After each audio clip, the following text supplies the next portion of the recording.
आज प्यारे बच्चों कक्षा 10 हम जो प्रश्नावली 13.1 है पृष्ठीय क्षेत्रफल और आयतन के बारे में है। हम आपको कुछ सूत्र दे रहे हैं। बेलन बनाते हैं, ये हमारा एक बेलन है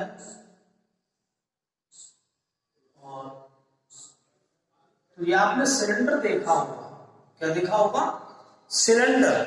मैं कुछ एनसीईआरटी से भी दिखा रहा हूं। इस टाइप की आकृतियां हैं, आपको नजर आ रही होंगी, तो इनके बारे में हम चर्चा करेंगे।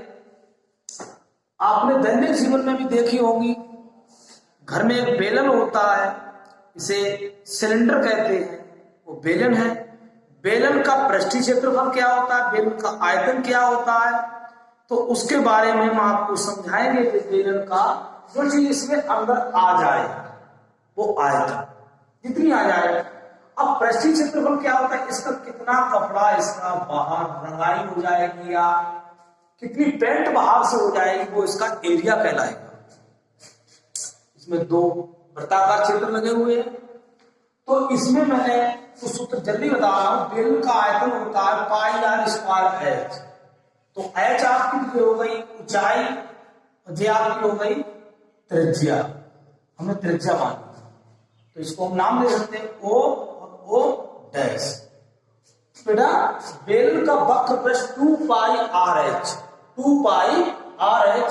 इसमें पेंट करनी हो तो बेलन का पृष्ठीय क्षेत्रफल कहलाता है। अब बेलन का संपूर्ण पृष्ठ जो पूरा इसको भी रखना है, इसको भी रखना है और इसको भी रखना है, तो 2 पाई आर एच प्लस आर। अब बेटा घन का आयतन, तो घन का आयतन होता है ए क्यूब। घन का पृष्ठीय क्षेत्रफल 6a स्क्वायर। घन का विकर्ण √3a या a घन की भुजा है। घनाभ का आयतन एल भी एच, लंबाई गुणे चौड़ाई गुणे ऊंचाई। अब घनाभ का पृष्ठीय क्षेत्रफल 2 plus B L plus H है। अब यहाँ शंकु बताया है। शंकु जोकड़ी टोपी के आकार में होता है। इसे मैं बताना चाह रहा हूं कि शंकु है, तो जोकड़ी टोपी मान लेते थे। यहाँ पर आप देखो जी त्रिज्या हो गई और जे इसकी त्रिज्या ऊंचाई एल कहलाती है और जे आपकी ऊंचाई हो। तो बेटा ये तो आपको शंकु बता दिया। अब शंकु के बारे में क्या क्या पूछना है, तो शंकु का आयतन 1/3 पाई आर स्क्वायर है। शंकु का पृष्ठीय क्षेत्रफल पाई आर है। शंकु की तिरछी ऊंचाई होती है एल बराबर √h square plus R square. R square यहाँ देखेंगे बेटा, आप गोला आ गया, आपने गेंद भी देखी होगी, गोलाकार गेंद देखी है ना। गेंद है तो गोले भाई गोल हो, गोले का आयतन 4/3 पाई आर क्यूब।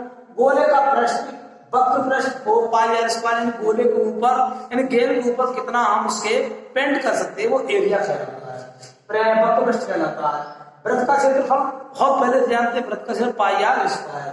अब गोले का संपूर्ण पृष्ठीय क्षेत्रफल होता है 3 पाई आर स्क्वायर, संपूर्ण पृष्ठीय क्षेत्रफल। तो अब जैसे अर्ध बात करते तो आधा कर देना, तो अर्धवृत्त का क्षेत्रफल, अर्धगोले का आयतन, अर्धगोले का वक्र पृष्ठ, तो उसे आधा केवल करना है। अब हम आपके लिए कुछ सवाल समझाएंगे इसी के तहत। प्यारे बच्चों यहाँ पर हम सवाल प्रश्नावली 13.1 से दे रहे हैं। दो घनों जिसमें से प्रत्येक का आयतन 64 सेमी क्यों है के संलग्न फलकों को मिलाकर एक ठोस बनाया जाता है, इससे प्राप्त घनाभ का पृष्ठीय क्षेत्रफल ज्ञात कीजिए। तो प्यारे बच्चों हमने पहले से इसको फिगर को बना दिया है। देखिए यहाँ पर जो बात कर रहा है, दो घन हैं, इनको जोड़कर एक ठोस एक घनाभ बनाया जाता है।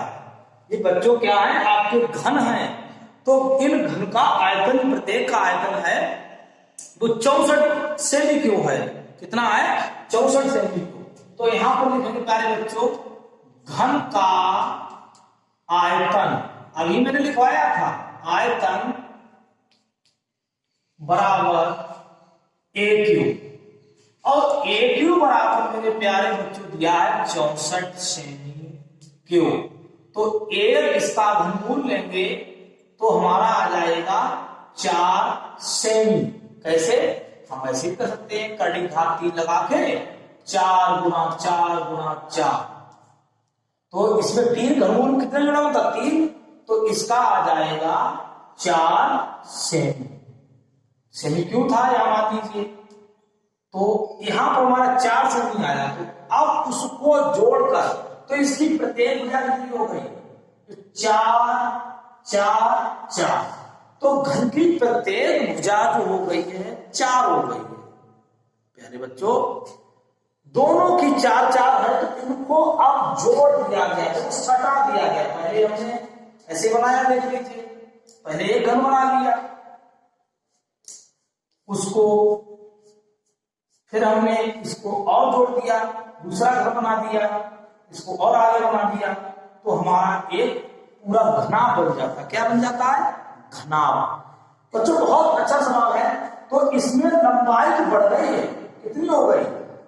4 + 4 = 8 सेमी, परंतु चौड़ाई और ऊंचाई में कोई परिवर्तन नहीं हुआ। तो ये भी आपकी 4 हो गई, ये भी आपकी 4 हो गई। प्यारे बच्चे समझ में आया? यहां पर जो इसकी लंबाई तो 8 हो गई क्योंकि 2 मिलके हो गए, परंतु इसकी चौड़ाई और ऊंचाई में कोई परिवर्तन नहीं हुआ। क्लियर हुआ? तो यहां पर आ जाइए। अब वो हम पूछ रहे हैं वहां पर घनाभ का पृष्ठीय क्षेत्रफल, घनाभ का पृष्ठीय क्षेत्रफल।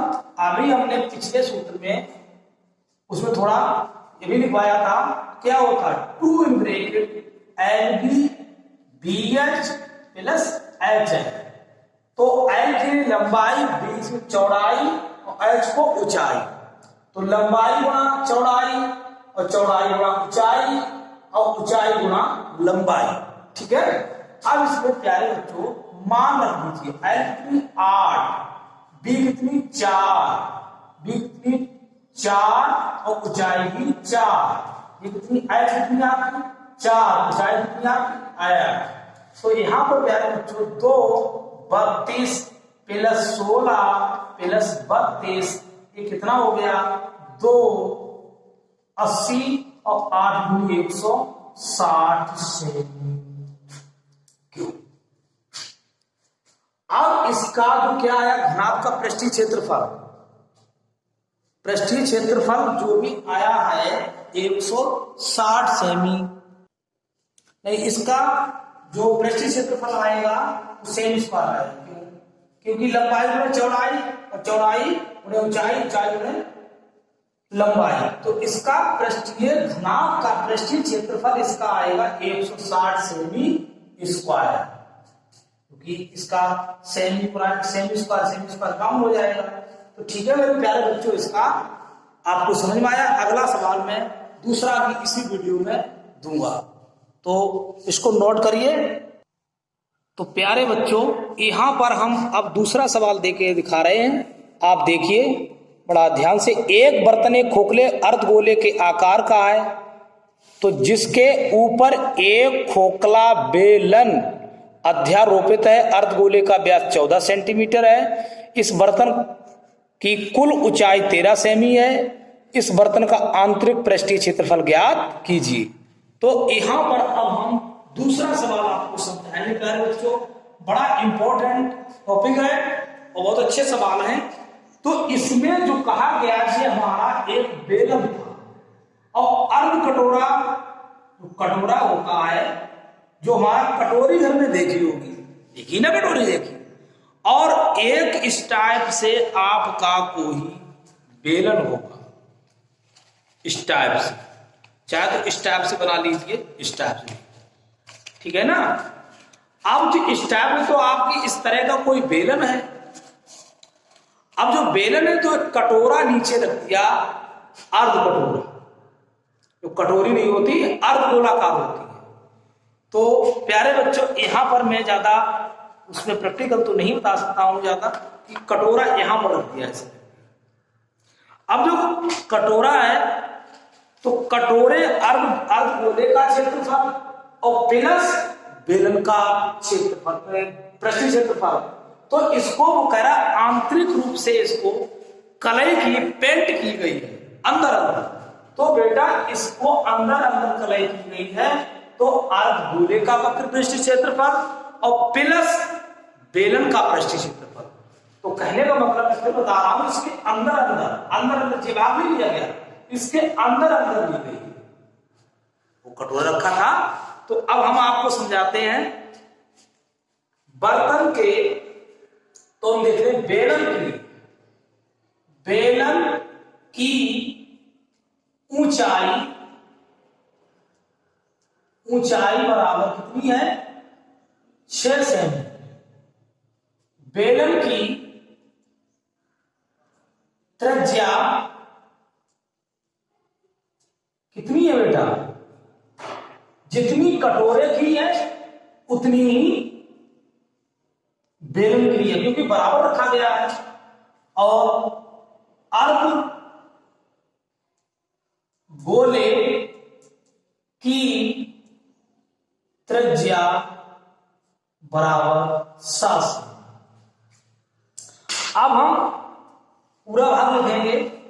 इसमें जो पूछ रहा है तो बर्तन का आंतरिक पृष्ठीय क्षेत्रफल बराबर बर्तन का आंतरिक पृष्ठीय क्षेत्रफल बराबर हम लिखेंगे बेलन का वक्र पृष्ठ प्लस अर्ध गोले का पृष्ठीय क्षेत्रफल। पृष्ठीय लिख लेते हैं, पृष्ठीय क्षेत्रफल। तो मैंने बेटा बताया बेलन का वक्र पृष्ठ 2 पाई r h, इसका होता है 2 पाई r स्क्वायर।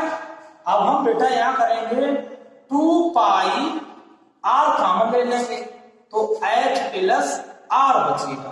ठीक है, तो इसके मान रख दे 2 गुणा 22/7 पाई का मान, r का मान 7, h कितनी है 6, और गोले की त्रिज्या कितनी दोनों के लिए 7। तो कितना हो जाएगा? 7 से 7 कैंसिल, तो 12 दूनी 44 और गुणा 7 से 13, तो 13 चौकू 64 और 13 चौकू 52 और 52 6 58। फिर से 7 4 13 और 22 दूनी 44, 13 चौकू 52 और 13 चौकू 52 और 52 6 58 और 52, 13 चौकू 52, 13 चौकू 52, 13 चौकू 52 6 58। अब 13 चौकू 52 और 13 चौकू 52, 52 और 5 57। यहां गलती दिख रही है, तो इसका आएगा 57 सेमी स्क्वायर। ठीक है, इससे कोई आपको फिर समझा रहा हूं, एक बेलन है एक अर्धगोला है। अब बेलन का वक्र पृष्ठीय क्षेत्रफल प्लस अर्धगोले का वक्र पृष्ठीय क्षेत्रफल, तो बेटा दोनों को जोड़कर इसमें अंदर का जो आंतरिक भाग जितना रंगा जाएगा, इसका कलई की जाएगी, तो उसका क्षेत्रफल एरिया निकल के आया 572 सेमी स्क्वायर। ठीक है, अगले सवाल हम अपने वीडियो में देते रहेंगे, क्रमबद्ध हमारे वीडियो आएंगे और इसको विधिवत समझते रहिए। बहुत बहुत धन्यवाद।